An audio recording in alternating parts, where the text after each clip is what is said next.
kining gi hatag ni Kristo nga pagpatinaw sa buluhaton sa mga apostoles, nabuhat ni mga santos, nabuhat sa ni San Isidro Labrador. Ang unang giingon ni Kristo, magsaksi kamo kanako.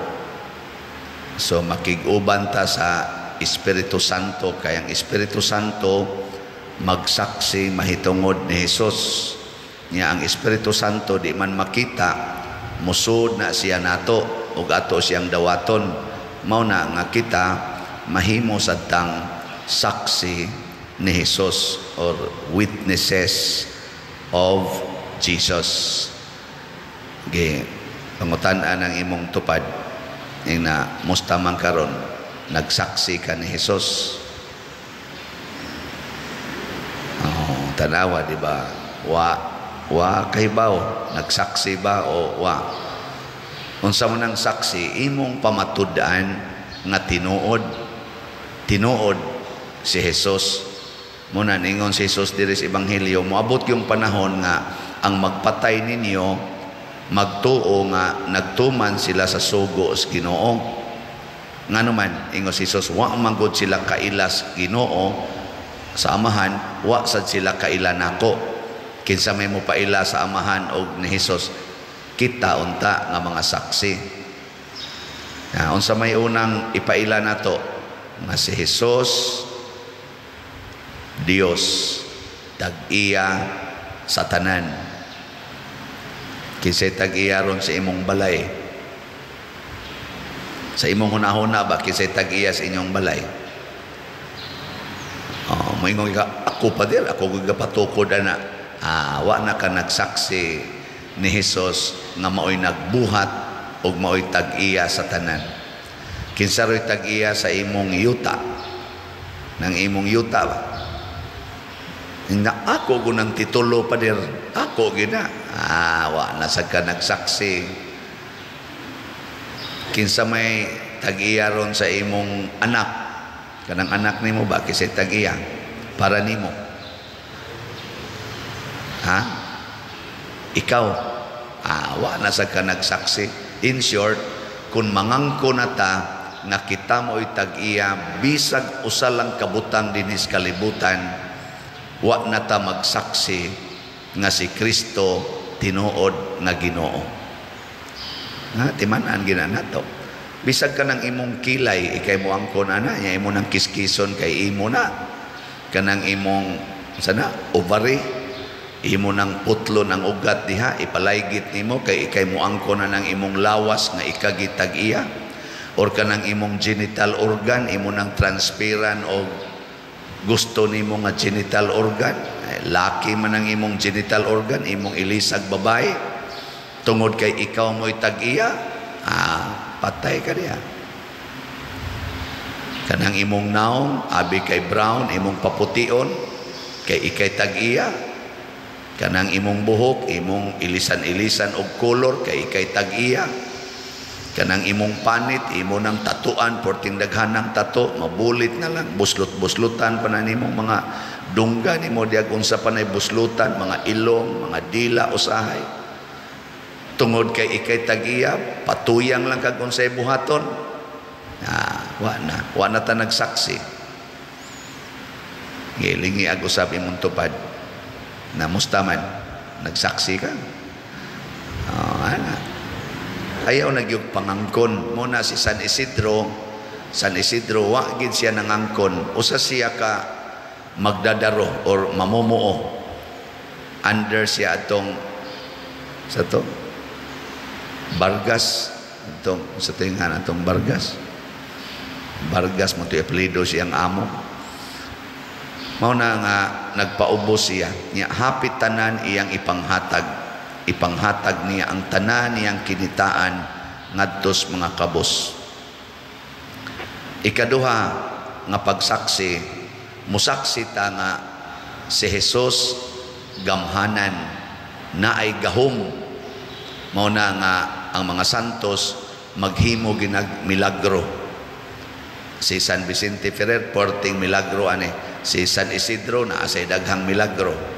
Tanan gyud na mga milagro. Sila si San Pablo nagsuroy-suroy sila San Pedro naguban gyud ang gahom sa paghimog milagro.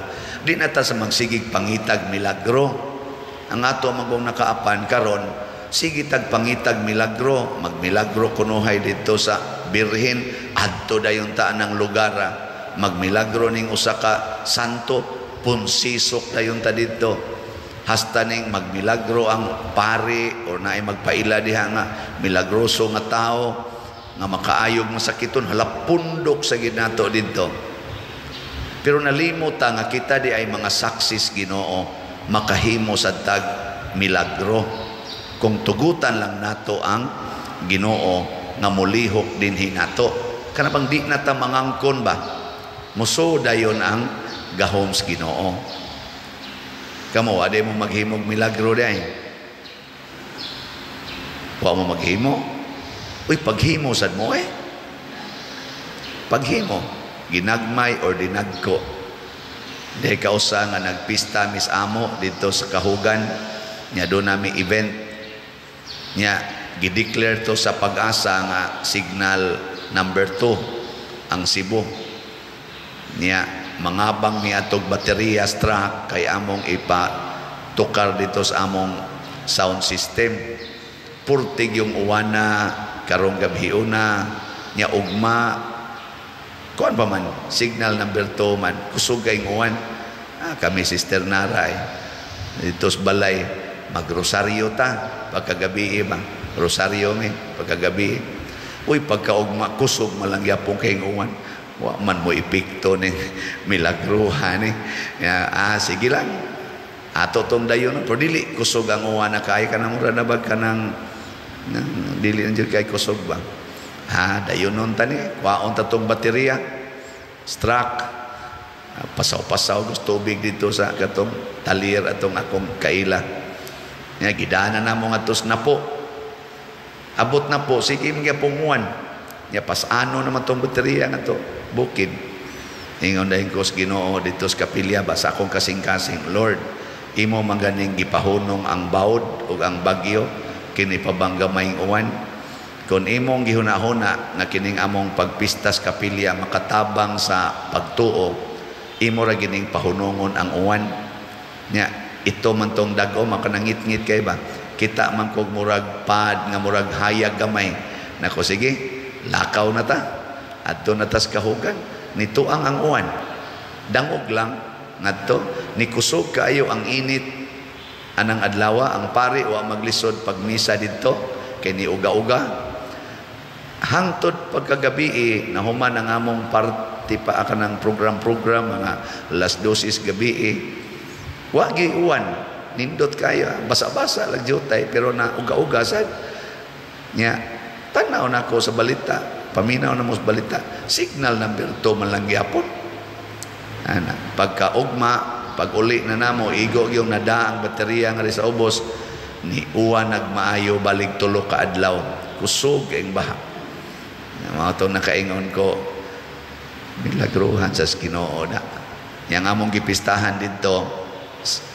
oso manas atong kapilya Tagutlo kabuok Santos amo ditong gipistahan Santo Niño Verges Guadalupe ug San Isidro Labrador January amo na ditong naami aning tulo ka imahin. So kaning mga experience ngon ani napagidaghan nga kasinatian bisan gani dinhi natay kasinatian mura bag mga milagro ba mao ni ang atong ipakita sa mga tao. Dili ng karatol, dili ng kabalaka. Katosang kani akong manghod si Clito na ato siya ay giopirahas kasing-kasing nya kuan pa ko ato mga 50 year ko sa seminary life nako diha ko seminaryo year 2000 nya kuan ang among bayron nun sa ospital kay 300,000 naluwas ginoon siya pero 300,000 bisag 3,000 wa ko'y kwarta wa na gyud dead end akong gitawagan tanan ako mga kaila nga arang-arang Wa gyud balibad tanan. Libot-libot ang ko dihas may puente kay diha matos community hospital gi-admit. Sige kog Rosario galakaw nako. Lord, did na gyud wa na sirado na tanan, wa na gyud koy possibility nga makita, pero excited ko unsay imong buhaton aron mabayran ning hospital. Relax lang ko. Tinuod gyud nabayran gid namo, nagsubra pa. Di na lang kumusulti kay abutan niya tag alas 10 sa buntag no. Naidaghan tabo. Maghimo tag milagro pinaagi sa dili pag-angkon sa mga butang. Ang anak ni San Isidro o ni Maria Maria de la Cabeza, gamay pang bata nahog sa tabay. Di nila makuha kay lawom nga tabay. Ang gibuhat sa duha kama nagtiayon nang lingkod sa kilid sa tabay ug nagampo. Taud-tauran ni saka ang tubig, gialsa ang ilang anak. Kutob yun sa yuta. Ang ilang anak naghilamos-hilamos na sad. Anak. Di mo to. Wala ginay tabo lagi. Moto nga pagka himo ato ingon dayon si San Isidro, ang timaan ani nga dili na kitay tag-iya sa atong anak. Kay patay naman tani nga atong anak, wa naman tay mahimo. Nya gibalik mas Ginoo nga buhi, siya'y tag-iya ani. Muna kitang duha din ata mag-sex. Ato nang tahoron ang Ginoo. Atong gabuwag din silag puyo. Lain na silag balay. Nagatiman silang anak. Pero wa na sila magdog. Moto'y ilang respond sa Ginoo. Ilang gidison. Hastang ilang right isip ba nag-asawa. Ilang gidison. Hastang ilang anak, ilang gidison. Sama usab ni Maria, pagkasinati niya sa dakong gugmas Ginoo kaniya, nagpakasulugoon, iya sang gidison ang tanan. Sulugoon ra siya. Ug diha nang gawas ang dagko kay mga milagro pagpakita sa gahom sa Ginoo. Tanan San Vicente Ferrer iyang gidison ana. Mao na nga grabe kaayo ang nahitabo nga milagro tungod sa ilang pagpakasulugoon sa Ginoo. Mao sa na ang atong pagsaksi sa Ginoo, pinaagi nga magpakasulugoon ta. Nya kung suguon natas Ginoo, igo ratang mo implementar o magmatinud-anon sa pag-implementar sa iyang mga plano, pero ang tanan dili ato. Muna din sa parokya, isip inyong parish priest, wa gyud ko nangangkon ani. Ang akong obedience tuagid sa akong obispo, sa atong obispo. Iya kong tiksan ikaw nga pabalhino nako, balhin na sa dayon ko. Bahala na mo dinhi. Ug tiwas anang kumbinto. Kung mingon sa ng obispo, ayaw na pamaligyag slat. Padre, hasol na kay kapaminaon. Adi na sa kong maligya. Kay obedience man to the bishop. Ana. Pero samtang wapa ko ingna ni Bishop Palma, sige radyo kong baligya ani. Manindog tang.